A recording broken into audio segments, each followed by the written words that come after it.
Still Women's Month, and here on Morning News today we've been profiling some outstanding women. Well, today we have Ria Ledwaba on the couch with me. She's been elected as the first female vice president of the South African Football Association. Ria, good morning. It's a pleasure and honor to have you, and congratulations. Thank you. So I want to ask you, before we get to the projects and what you're going to be doing, it's what you have been doing. And when it comes to football, is it something that you've always been passionate about? How did you end up here?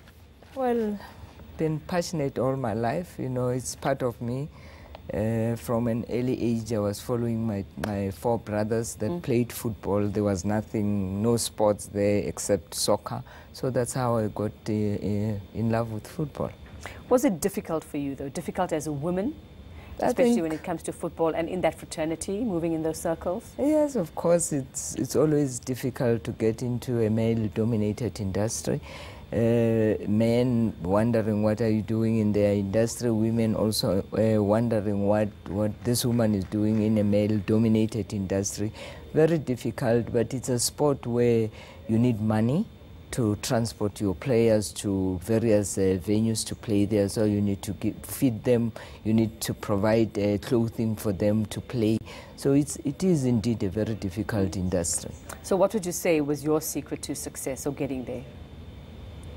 How did you do it? Did you charm them? No, not really. I'm a mother. I've been a mother to them, but more I relied on my God. I think everything that I do, I put God in. I know God is in control, so I always put God first in everything that I do. And I know that if you have God on your side, nothing is impossible.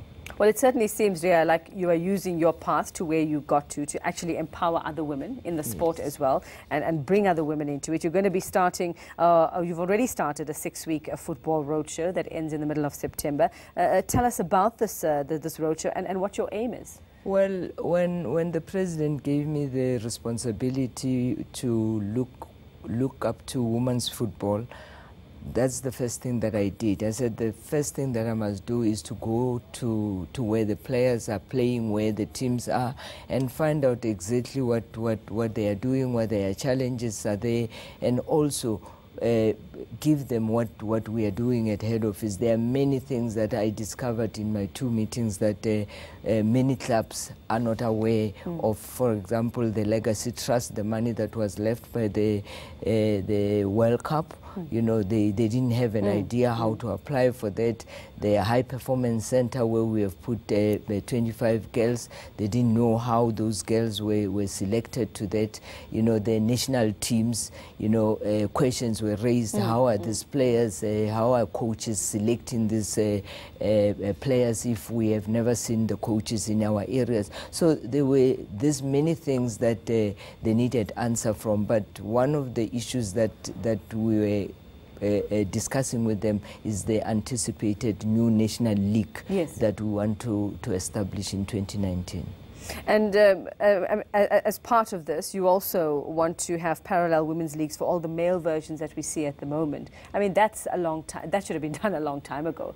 Yeah, you know, well, we do have leagues that are, we do have leagues that are running currently in the regions. We have got a provincial league which is sponsored by SASOL for many years. SASOL has been a supporter of women's football.